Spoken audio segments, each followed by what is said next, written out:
So, you ready, Mr. Ali? Yeah, sure. Okay. So, Assalamualaikum dan selamat petang kepada Mr. Ali Ahsan dan semua kawan-kawan. Jadi, pertama sekali terima kasih kepada Mr. Ali sebabnya sudi meluangkan masa dengan kita untuk kita punya assignment. Walaupun busy untuk arrangement wedding kan. Dan congratulations jugalah on your PT nanti. Jadi, petang ni punya interview akan santai-santai je lah dan dalam dua bahasa lah, English dan juga Melayu. Okay, boleh. Okay, jadi kita start dengan soalan pertama. Putri Nur Zulaika. You guys SEM berapa? SEM 6 SEM 2. SEM 2, okay. PR or English? Okay. PR. PR, okay, then you want. Alright. Awak tutup sound ya, aku tak kira buka. Okay, alright. I'm ready. Okay, for the first question, I'm sorry at the first sebab my line kat sini dia tak berapa okay. So, even I tekan open camera pun still dia tertutup sendiri. Okay, Sure, no so problem. for my question, what is a typical will like for a PR practitioner? Right, so when we look at, first of all, thank you very much for inviting. I hope you do have it recorded. I saw the LTV BT recorder, so it's good for your reference as well. Thank you for all of you, all 6 of you for the assignment, and I'm honored to have you guys because this is the first time I have interview with PR students from a dedicated PR course. It's good. Nanti we'll talk about the PR punya area lagi more. Just for a question, what's the typical day PR like, right?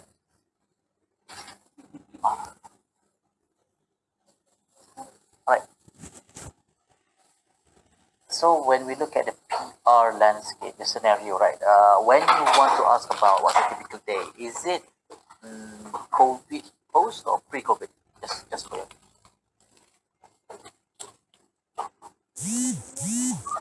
Because the scenario of PR has changed a lot in the sense that when we go for post-COVID and pre-COVID, in that, let me tell you a bit about pre-COVID. Pre-COVID PR is basically more like building images, building images and establishing new relationships, establishing contacts, and doing the contribute to the community as much as we can. However, in terms of building today, because post-COVID or during COVID, it's all about survival. Who are with us during the time of need? And there are several companies who died down. There are some companies who emerged from this kind of stuff. So when you look at the scenario of PR is a bit different from what we see now during COVID, pre-COVID and also post-COVID. So during COVID, it's actually more like survival. We want to see which are people that can support us and we can support them. It's all about staying alive, right? And the narrative and the PR activities that we do is mostly focus on the survival part. So the narrative is like, don't worry guys, we're together. Don't worry guys, we're helping these people. Don't worry guys, we're there together with you from A to Z. So imagine that kind of narrative. Because if during pre-COVID, before COVID happened, we were like, oh, we met this kind of people. We met this kind of people. We have a good relationship. We had a good business establishment, we had a good business engagement, exchange with a certain third party. So we're going to build relationships, right? So you see how it works. We're not focusing on survival. We're focusing on building value. We're focusing on building relationships. That's changing more. Okay, the post-COVID. So a bit on two-way here. What do you see in post-COVID? Can anyone tell me what can you see in post-COVID? How would PR scenario work right now? Have you seen in social media? So what do they do? Anyone can answer me?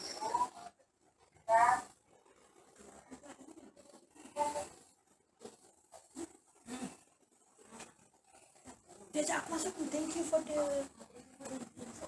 answer kan? Thank you for the answer. Kita bahas. Let's take capital A. You know capital A? Apa? Anyone? You tahu capital A? Say okay. Say yes if you know lah.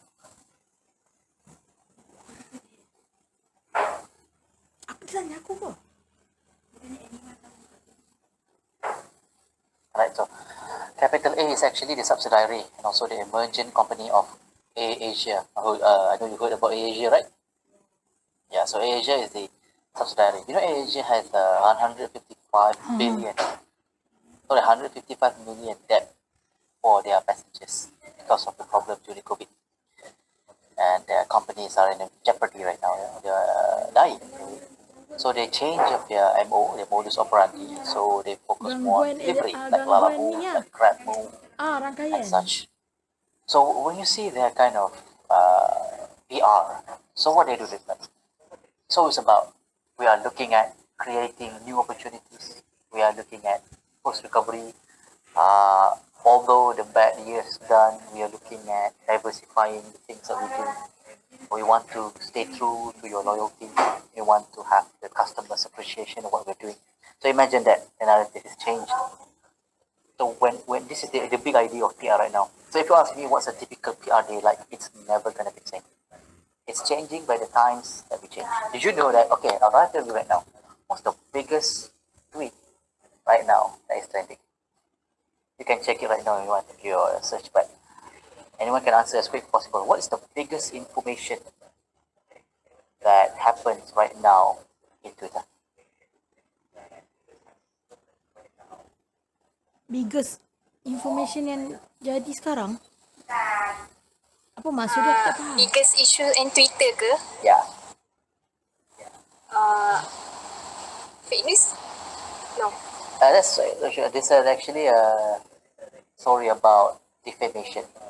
Johnny Depp and Amber Heard. Have you heard of it? Is there a Johnny Depp and Amber Heard community in that? Yeah?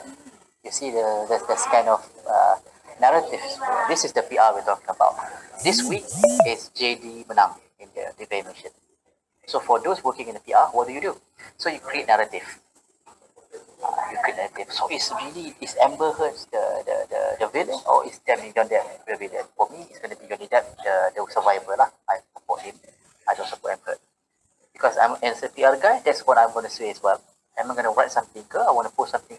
It's, I have a stand. Now, that's a typical week of PR. Now, imagine that it's bigger. You as a media outlet, you as a PR, you need to communicate this sort of new idea to new people. And this is where you come in. For example, you know about cryptocurrency? Saya cakap apa? A bit about cryptocurrency and all Sama that. ada dia tutup kamera ataupun But did you live. know that cryptocurrency is actually Tapi aku macam pun nampak mati dia right now? tutup. There are a lot of problems. They mati. So a typical week for me, macam tu kan, I have to tell the public Aku what tak happened. rasa dia tutup. Aku rasa What line dia. should you be worried about? What's the Tak investment siap yang aku. mati? Nampak sangat. What can be salvaged? What can be salvaged from here? Are we saving ourselves? Are we dying? So those is kind of narrative that tak we're boleh. looking at in typical Betul. week. So if even in any industry, be it the port industry, so if I put in the port and the port. The port right now, did you know at the port we will have a new set of ferries coming in Penang, a new mode of transport. I mean, we already have the Penang ferry, yes, but we are upgrading the Penang ferry terminal to cater to international people. And we're going to have a big cruise ship coming from Miami, Florida to Penang. It's the biggest one in the world. The biggest one in the world. So you macam, oh, okay, huh? So that's what my week is. I'm telling you my week right now. Oh wow, biggest cruise ship in the world is coming to Malaysia in Penang on 2nd of July. So okay, I give a headline terus. What kind of cruise ship ni? Ayo macam menarik juga kan? Okay, imagine the cruise ship is 15 stories tall, a literal building bergerak atas laut. Oh wow, okay. Now what's my job lagi? I have to pull up lagi. I have to improve lagi, promote lagi. I have to tell the story about what's it good about, how much it's going to affect the vendor around Penang, around Georgetown, how much it's going to improve the profit and also the business in Penang and the tourism landscape and scenario in Penang. So you see how it works, eh? That is a typical week in PR. It's always going to change every month, every week. There's always going to be a story to tell about. You are the outlet, the engine to tell that story in social media right now. That's it. Okay, faham tak tu? Kalau you tak dapat idea tu, you can ask me macam mana lagi. You can quote me really well. Because at the end of the day, this is going to be happening sampai ke Cakap habis laju semester. dan slow lah. Right, as much as you go for the assignment, it's much good to have an understanding of what the PR really is. And when you share it to people, you will now understand the reality of PR, the good and bad and the dark side, and they go like inside the bright side of the PR. And you learn everything about PR. Right. I've been in the industry for about 5 years. Now, you may wonder why I get 5 years. I've already worked in during degree. I've worked already as a liaison officer during Turkey, with Turkish Youth Foundation. So that's 2 years first, and 2 years, 3 years right now in the port industry. So it's a full scope of the PR. I'm actually going to change the industry to go a bit on the marketing business side, because I've already encapsulated PR punya area quite long enough, 5 years I think it's good enough. So I want to expand to the business side. That's going to be a good challenge for me. But in terms of PR, I like to share macam a lot of tricks and things that can help you have quite a smooth sailing towards the end of the degree. And hopefully we can find an opportunity, what we can for you to find an opportunity and understanding where you can find a market here in Asia. So that's what we're going to do today. Alright? Okay, so Putri tadi okay, Putri answered your question. So is it okay? Does it suffice? Yes, yes. Thank you. Okay, what's next? Kau. Kejap, aku duduk ni atas ni.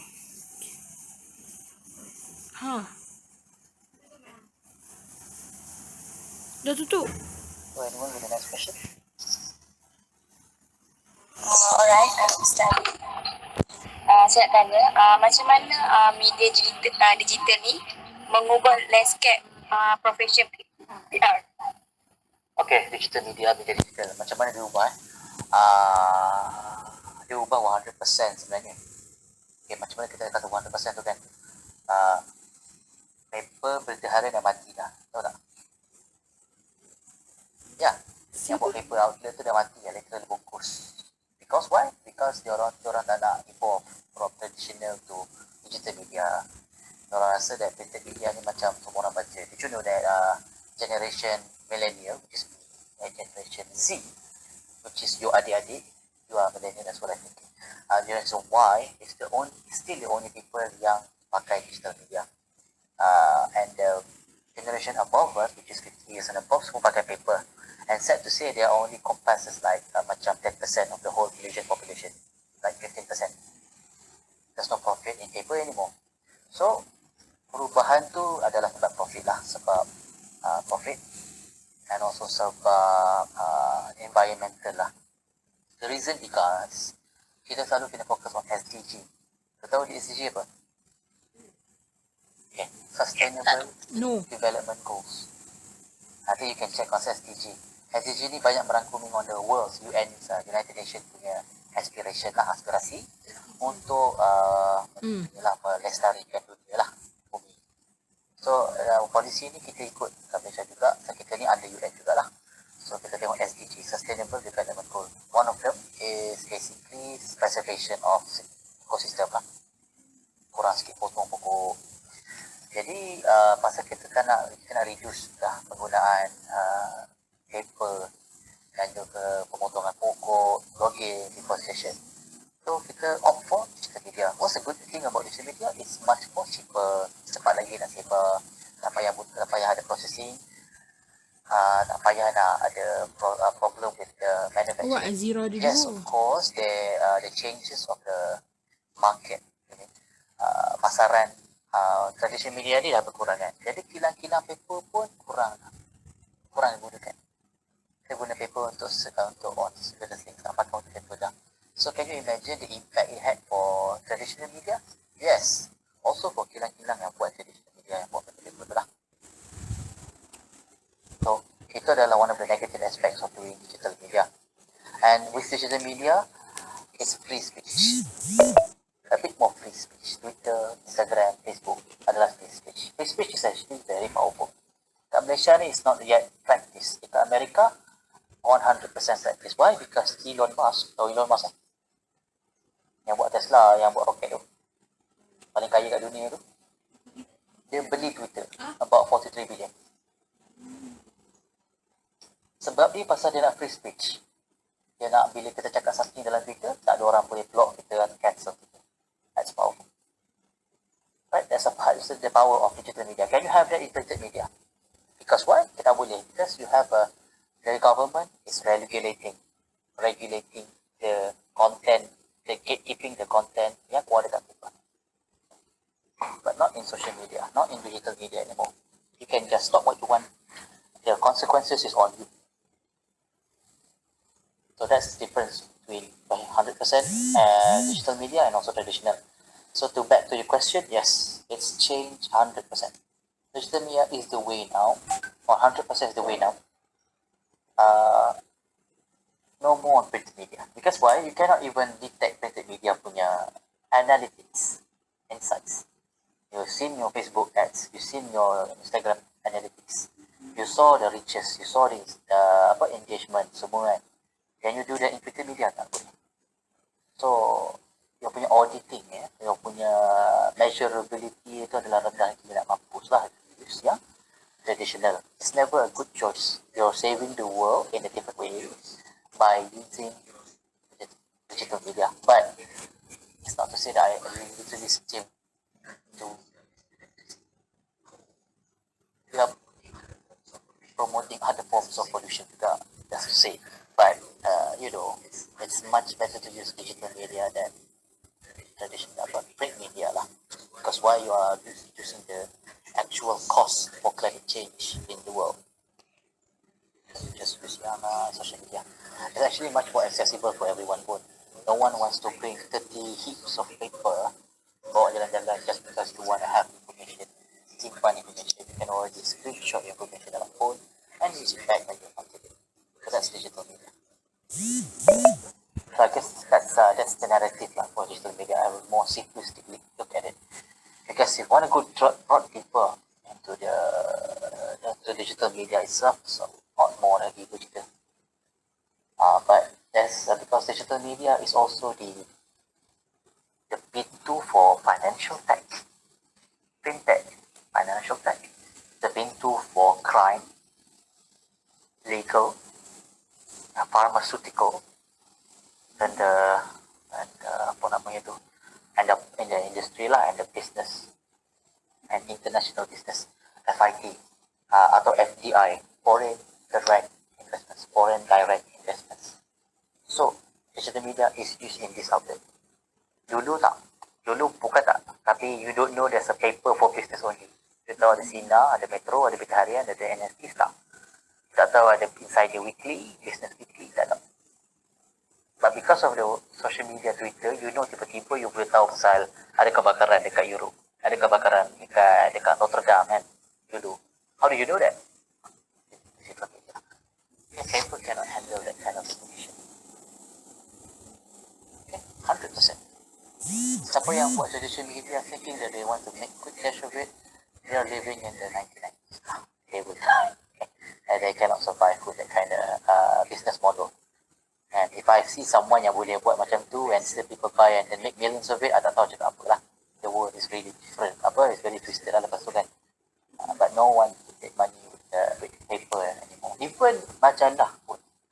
Have you read?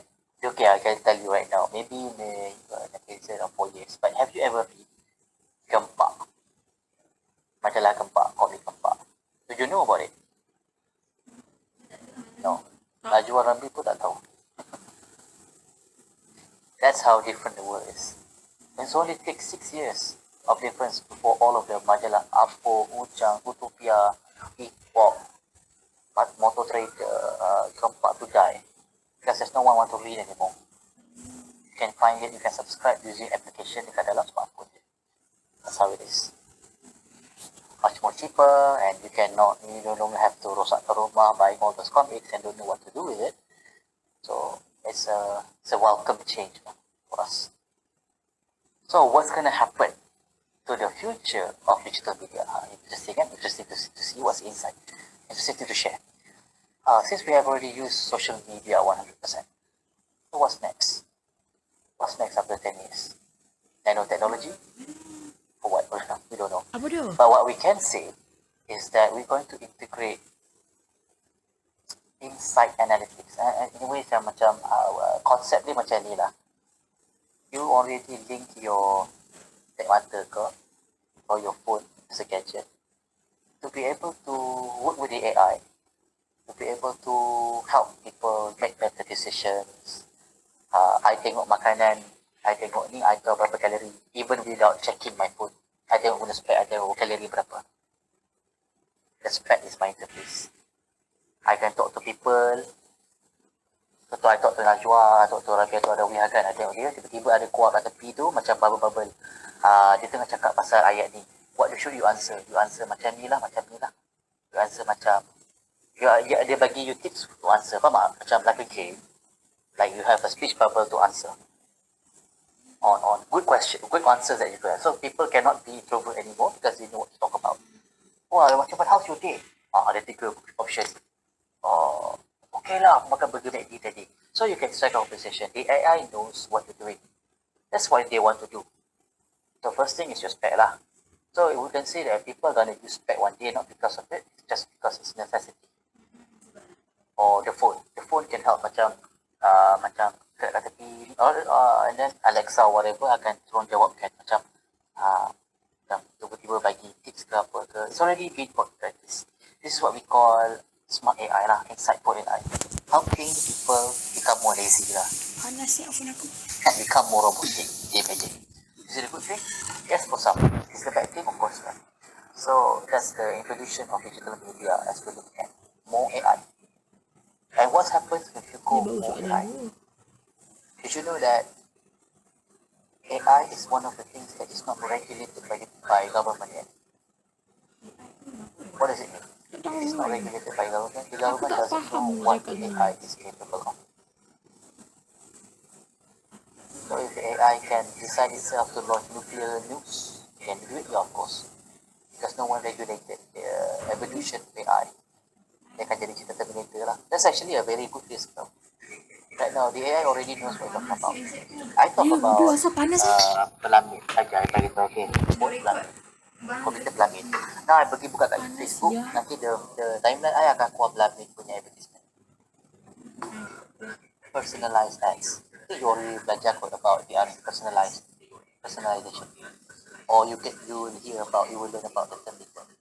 You might wonder why you talk about what advertisement kat YouTube or Facebook or Instagram. 3 years ago, people doesn't know about this. 3 years now, people know about personalized ads. People know slowly that this thing already happened and they are not having privacy anymore. So as we go on digital media, the less privacy you have. The more access we have, the less privacy you have.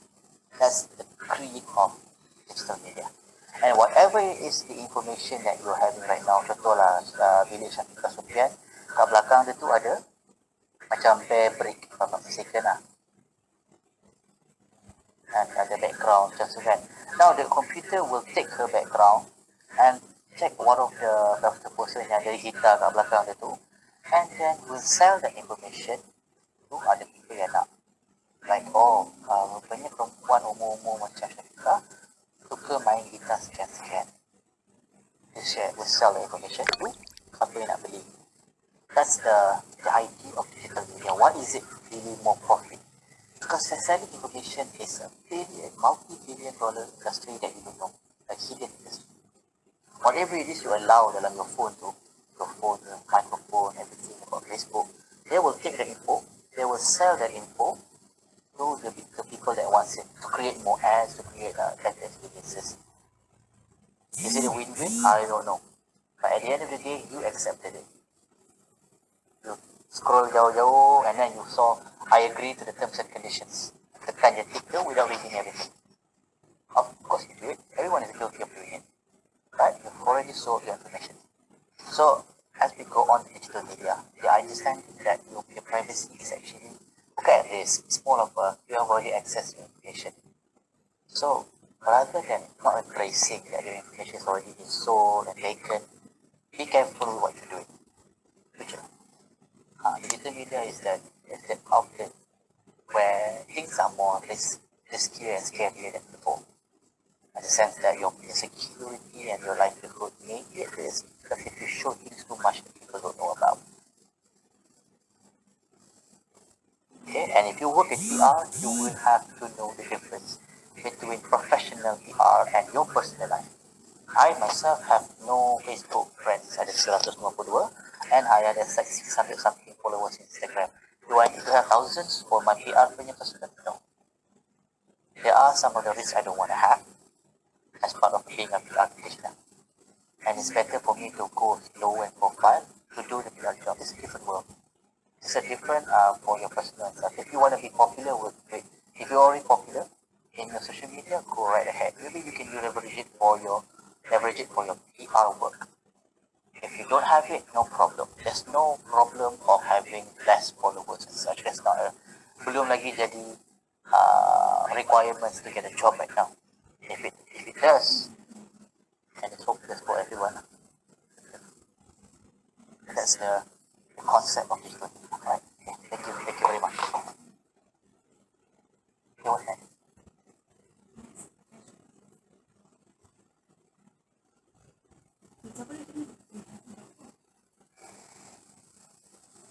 Zero. Okay, Mr. Ali, I have a question.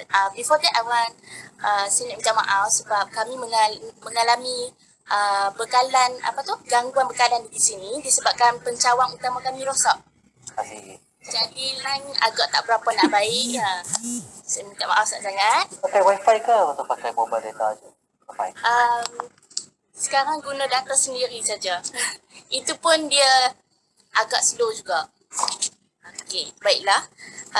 Our third question is, how important is writing in your career as a PR professional?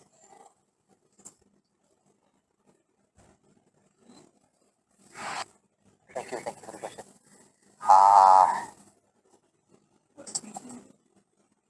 How do you say this? Writing isn't as important as you think. Really? Isn't The tak penting sangat headlines dia is kata. important.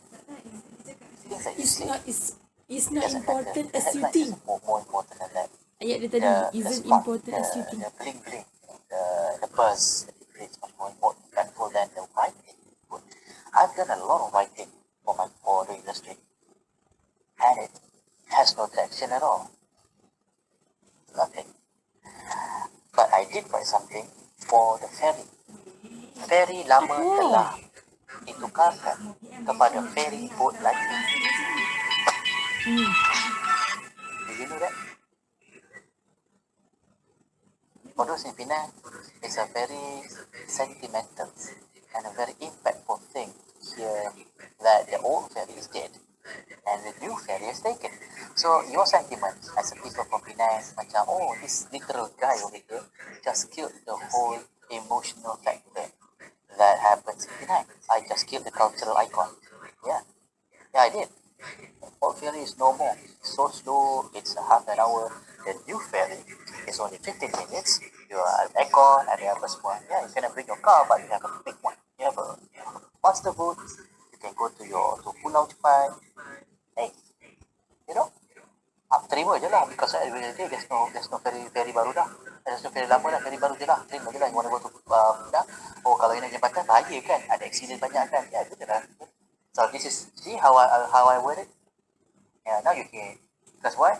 I already told the story that the old ferry is dead. The new ferry is coming. Orang akan, why? Oh yeah, you know. Because the old ferry should be dead lah. That's all everything in the world. Right? So that's my narrative. So the writing only comes when people are listening. Only and then try to find the buzz that creates it. Tadi you heard I cakap dia tadi.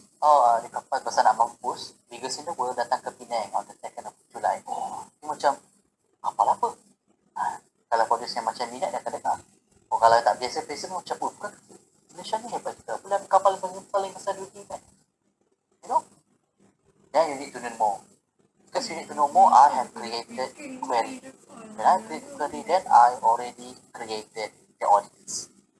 Then I can write something. Doesn't matter. You know about Johnny Depp and Amber Heard punya trial? Johnny Depp wins. Yay. So I can write something about Johnny Depp and Amber Heard because Johnny Depp wins. So what do I have in store? Banyak lagi. So Amber Heard scan. Johnny Depp is scan. Because people will always want to listen to those that to their color and what. If I just tulis, okay, bring a boss you, I nak tulis something about industri kita lah. Kalau if I was your boss and I macam tanya balik, what for? Show me your headline first to see what we can serang to the world kan. Kalau kita tak nak buat information saja, then do information je lah. What do you know about the Uniza? Okay, you kerja kat Uniza, kata, okay bos saya nak buat artikel pasal Uniza. Bos kata, okay, dan bos macam begitu je lah kan, dapat gaji kosong lah. Bos kata, okay, buatlah artikel pasal Uniza. Pasal apa? Buat cerita kan? Nak cerita apa? You nak cerita? Apa ni? Oh, Uniza ada roundabout, Uniza ada negara, ada pakcik buat apa kebab, ada jual, ada 3 kedaya kan. So what is it then? What is it? Is something I want to say? No, I don't want to hear that. I know Uniza is Uniza. But if you say that Uniza mengalahkan UMT dalam pertandingan bola batu, okay, that's good enough. Uniza menangkap 2 orang pelajar buat benda-benda tak betul dekat bawah jambatan on the way nak ke masjid. Oh, that's something. Oh, dulu aku belajar kat Uniza ada orang macam tu apa cerita dia dekat baru baca. Because why the buzz is something is really important. One thing is not as important when you don't create the buzz behind it. Even you know nanti iPhone 14 nak keluar. Contohlah kan. iPhone 14 introducing the new cinematic experience. So what the heck kan? Okay, tak apa tengok. You baca because why you are in touch with the iPhone. For those yang tak suka iPhone, dia akan tunggu on the next Samsung, on the next Android. The buzz comes first before any kind of thing. If you want to write the buzz, let me tell you about the new hospital dekat Iriza. Okay, maybe have attraction to it, but is it important? I don't know. Tak kalau you kata hospital Iriza ada hantu. It's funny to hear that, but actually people will read it because why dia macam for those yang suka hantu kan, oh ada ke nanti ada lah mula-mula because it's fun. The audience, you have to know the audience who are reading it. So the next time you're going to do writing, I think masa assignment ke masa tu kan, don't just write because you just want to write something because it's looking nice. Try to find something to just buzz it up.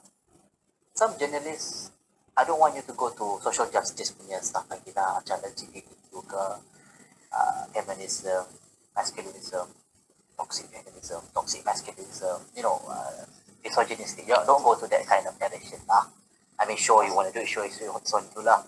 But they always remember, if you write, you are in the battle zone.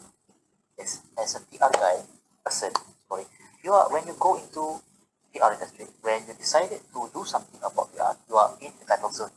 Everyone can fight with you, you can fight with everyone. If I just kata, okay, bekerja interviewer suka interview lelaki daripada perempuan. Ajak macam tu dia punya class. And then korang semua akan macam kan, sudah macam marah apa semua kan. Now I have invited you guys to the battle zone. Invited. So you guys can write something for me. If I tak puas hati dengan what you write, I can sue you for defamation. Because you are, kalau I hilang kerja ke apa pasal all the things you write, or I hilangkan kerja orang with the things I write, boleh. That's how powerful writing are. Only for the fact that kalau you ada create first behind it. Kalau you create kosong-kosong, it's already nothing. So that's writing. Okay. Find the buzz, find the audience, write something.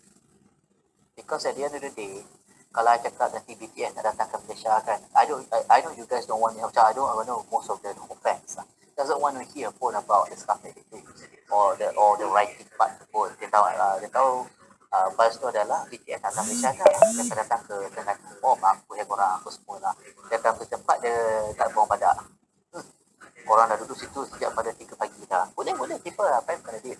Doesn't have to write to anything pun. But the sections already there. Then, baru dia baca balik, rupa-rupanya kat bawah tu ada, rupa-rupanya timing dia orang buat pada pukul 8, baru dia baca. Baru people wants to read and they already are interested. If they're not interested, they're not going to. Right. Okay, Mr. Ali, thank you so much. It was a helpful. I just tak tahu yang you guys punya medium of comms, is it gabung PM ke PM penuh ke atau PI?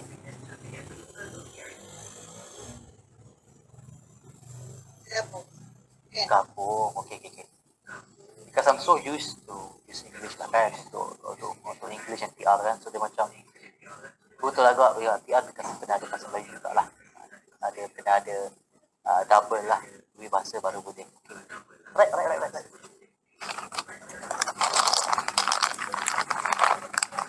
So we move to the next question.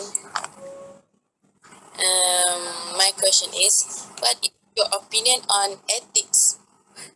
I repeat, what is your opinion about ethics in PR, and how do ethics play its roles in PR? What do you think?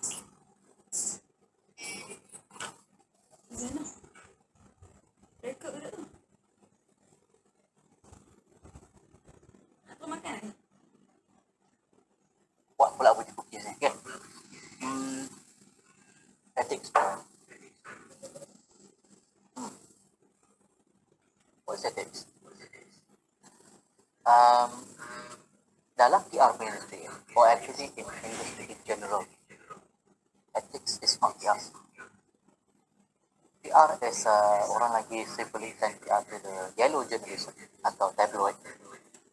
Free speech, you know. I can talk anything, and no one's gonna beat me to it because it's free speech. You can disagree, you can agree on my points, no problem. That is ethics.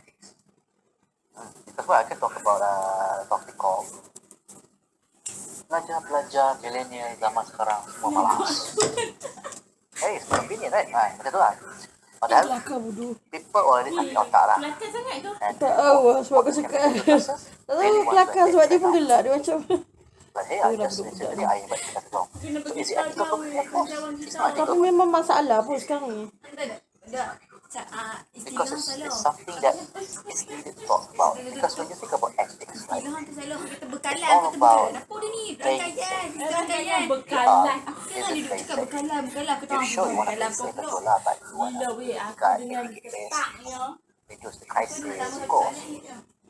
But when it comes to attacking, when it comes to creating some profit, creating some traction for your company, you need something to kick it off. If you just baik-baik saja, hey, I do CSR, it gets boring lah.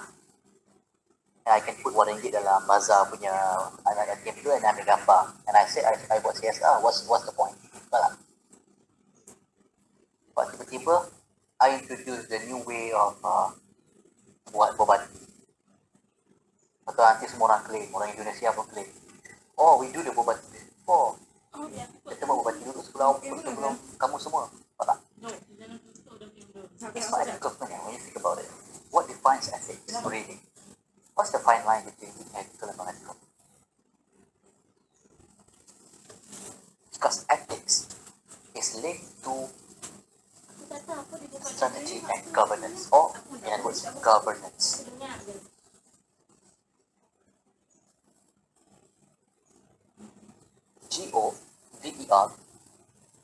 GOVERNANCE, governance. This may be a new term for you. It's not government, it's governance. Now, what is governance? I give you a full idea of what governance is. I nak buat artikel, contoh I nak buat kerja. My boss asked me to do something. Ali, can you help create a poster? Dia cakap kat mulut.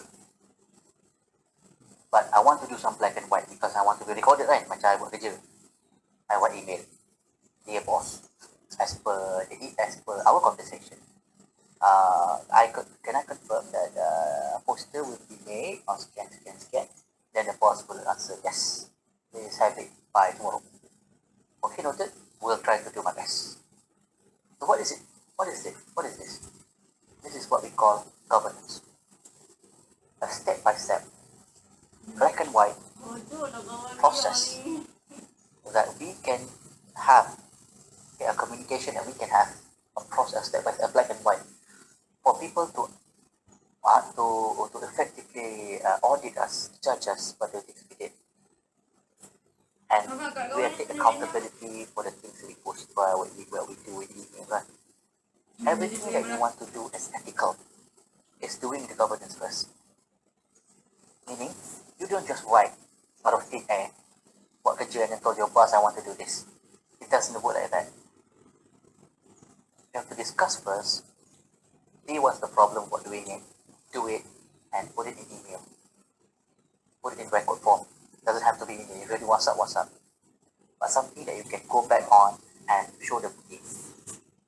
Because from there, people can understand, ascertain your niat, where the intentions of doing that action, the intentions of doing that, kenapa you buat benda-benda macam ni.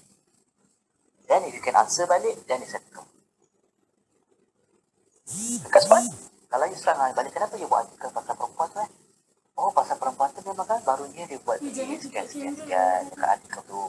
Dia kan ada macam history dia sepak anak dia apa semua. Apa maksud tu? Kalau you tak pasal, aku tengok kat IG ada meme dia yang apa dia buat. Sebab aku record panas That's ethical. Ikut. Because you already have a record of doing things. You do it because you know. If you want to stop doing it, sure, why go ahead. Tapi kalau from out of thin air, you pergi buat surat layang dekat you punya dekan without going to the proper channel. Kan? You tak bagi kepada you punya ketua panitia, ketua pengajian kan, ketua pusat. You tak bagi kepada medium, apa dekan kan. You tak bagi medium tu bagi tahu you punya satisfaction. Put to the dekan. Then, only then she will put to the dekan. It's always going to be like that. You cannot just straight on to the dekan. It doesn't work like that, okay? That's unethical. You should, you wanna marah ni, betul? You nak complain. Complaining is not unethical. It's okay je. And walaupun you nak marah, you nak give a bad word, semua tu kan, but you put to the proper channel, to the good governance, like good governance. You put to your homeroom teacher, your ketua. Maybe if you really want to be very black and white, the ketua bash dulu, have them see what's up, and you bawa kepada lecturer, then bawa ke dekan. Then it's a proper way of doing things. Only then, because okay, sure, you want to give the idea to the dekan, you want to make sure your words are heard. But there are some of the limitations in the words and the allowance to that may jeopardize your name. So we're going to find a way to make sure your message comes across, but not diminishing the meaning that you want to do. Hence, it's a win-win for us all, betul? It's ethical for you to come to on this decision. Okay, is it super secretive that only the dekan have to know? It's only you. This is what we call unethical, betul tak? It's on you. Everything is on your responsibility. You don't need to know good governance. Then, it's unethical. Okay, if people ask kenapa you tak bagi tahu orang lain dulu, answer that. So you see how easy it is actually to be ethical and unethical. If you just stick to the paling tinggi, it's unethical. Because the problem may be solved earlier than it actually is, rather than going to make it big. And it has a proper channel. Contoh, you nak saman orang 3,000, minta lah buat tu juga. Azira, you kena bayar 300 right now. Transfer sekarang dalam saya. Ya Allah, nak jual tu balik siap. You macam, okay, I can pay you. Bawa ke mahkamah, small claims court. Is it okay? I say okay. Ethical tak? Yes. Is it ethical for me to ask you for money right now? It's unethical. If you give me the money without using the court, it's unethical. There's no governance there. Now you ask for to masuk ke court. Now it's ethical. Now we can fight like real person. Now we can put our testimonies and our witnesses in. Now we can invest. Nampak tak konsep tu? The difference between ethical and unethical is the lack of communication. communication, and lack of good governance. Which is why dalam companies, all companies ada risk management. And most of the time, risk management governs your anti-corruption and good governance punya efforts. They will make sure that everything is done in ethical form, be it in a more negative one, still ethical. Okay? So there's a concept of ethics in PR industry, right?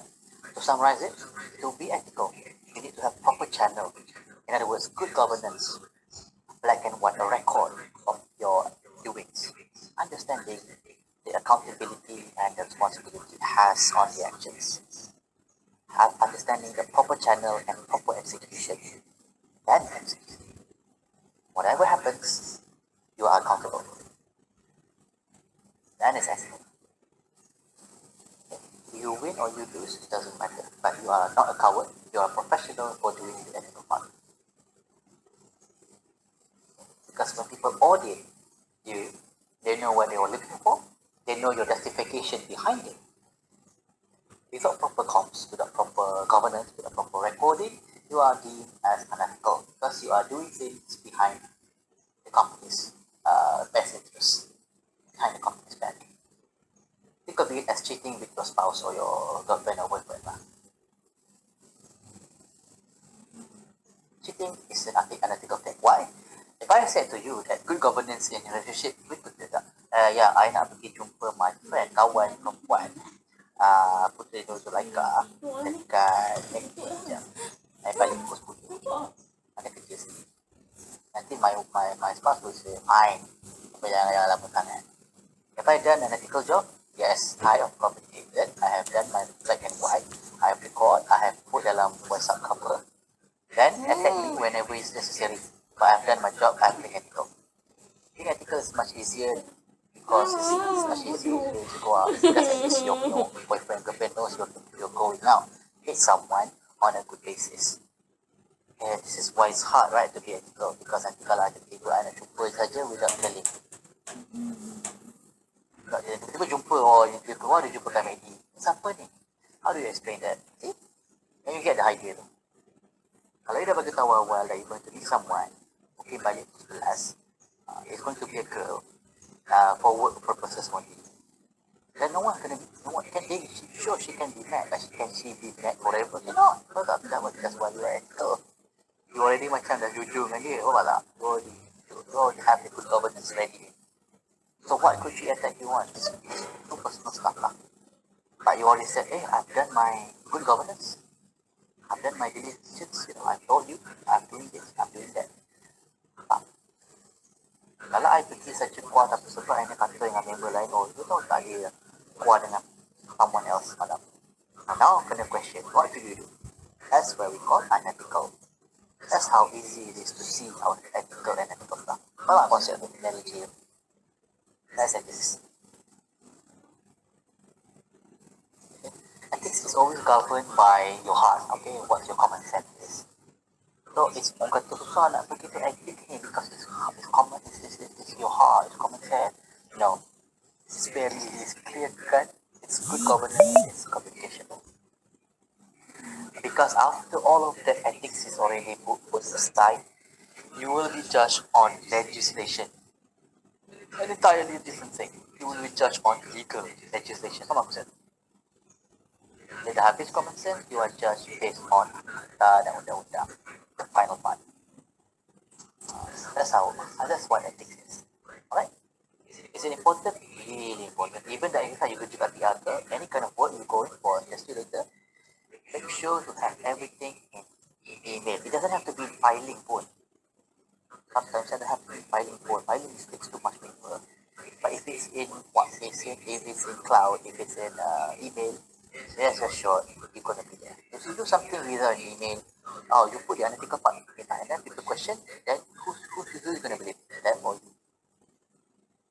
I've done my good record dah. Alhamdulillah. Am I working? Because everything is put in email. Every communication, every word, every antics is put in email. Dia WhatsApp ke I main tak dia orang suruh email. Dia WhatsApp kat I lagi, I minta suruh email juga. I tak akan buat action selagi tak ada email. Itu je my suggestion. It may be annoying, but it's good for me and good for you. Contohlah kalau sebenarnya in proper form, ketika message saya kan WhatsApp, it's good enough for the record lah. But if I really want to go full PR on you, I say I minta email on your team, send me the link and macam tu.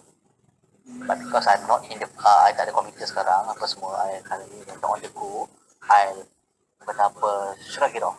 Okay, this is unethical for me. Apa maksud tu? But I don't mind because I know that there are consequences I can bear because there's no risk pun. Apa maksud tu? There's no risk. Why should I be taking it? Now that's what we call ethics. Pengjoman. Alright, okay, that's it. Alright, thank you.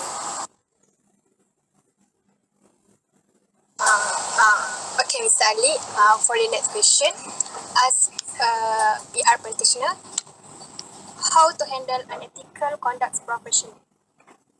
Okay, if I told you about the good governance part, can you answer me, anyone in the team, or you gabung-gabung? How can you be ethical right now? Can you answer me? Whatever I just tadi, you guys give me a summarized version. What do you need to do to be ethical, to handle unethical stuff?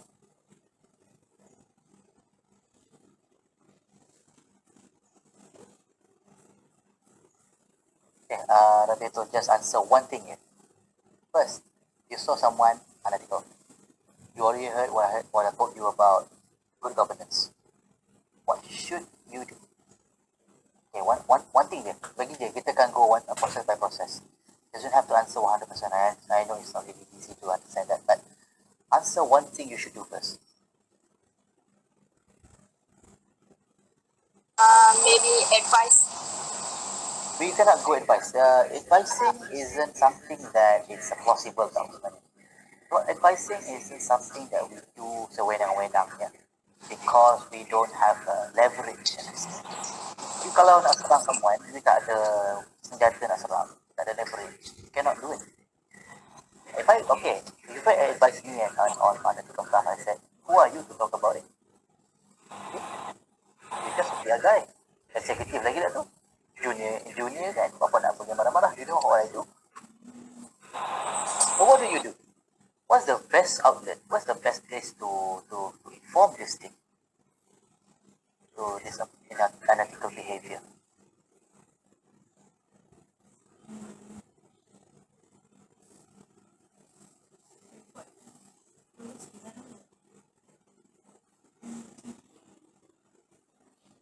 You guys satu bilik ke? Tak ada sih.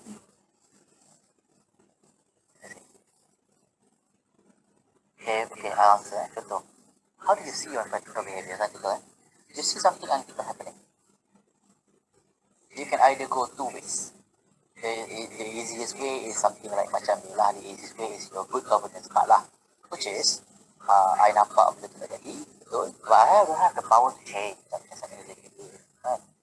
So the best I can do is to write email of this unethical behavior to the higher ups lah. Better yet, on HR ke, on the strategy and risk management team. It depends on what they do lah. On the specific IC lah, person in charge of that. They have the power to do something. Kan hantar je lah ke HR kan. Your job is kan. Hantar ke HR. You saw something sekian, you hit them. You saw something sekian happening. With your diligence, with your consideration, please do have a look at it. Thank you very much. And keep your name anonymous lah.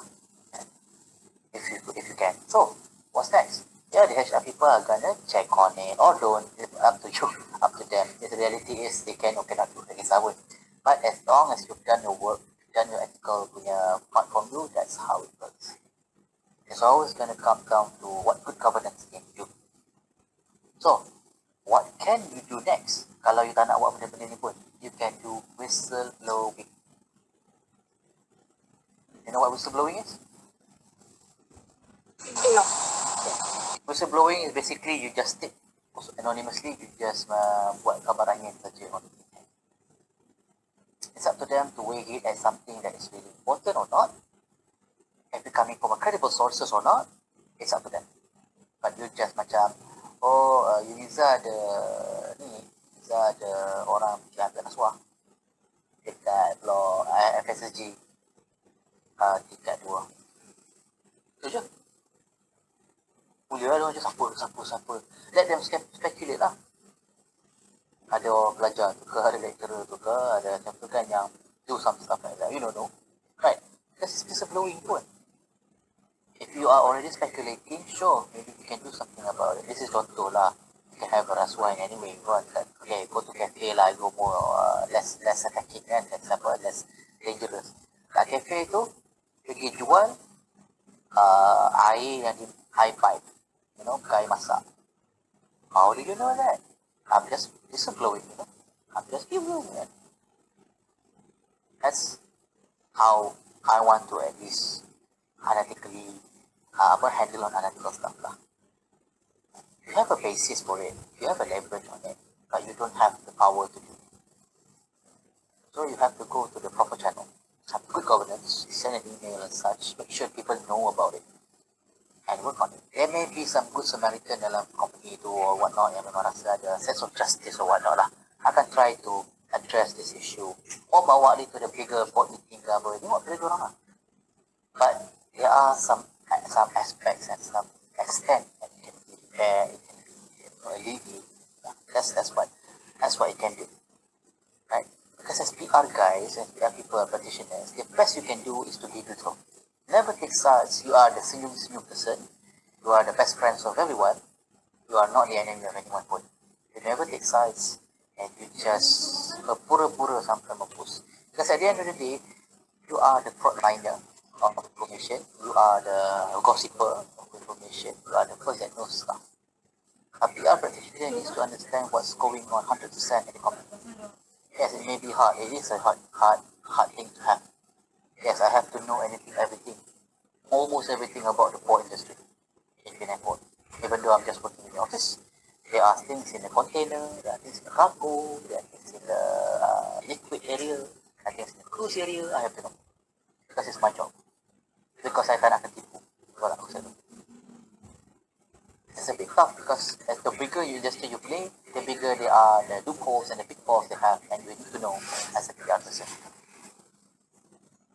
You need to know almost everything, but not too deep on everything. Because kalau you tahu too deep on everything, it's on you lah. Maksudnya you nak belajar detail, sure, right?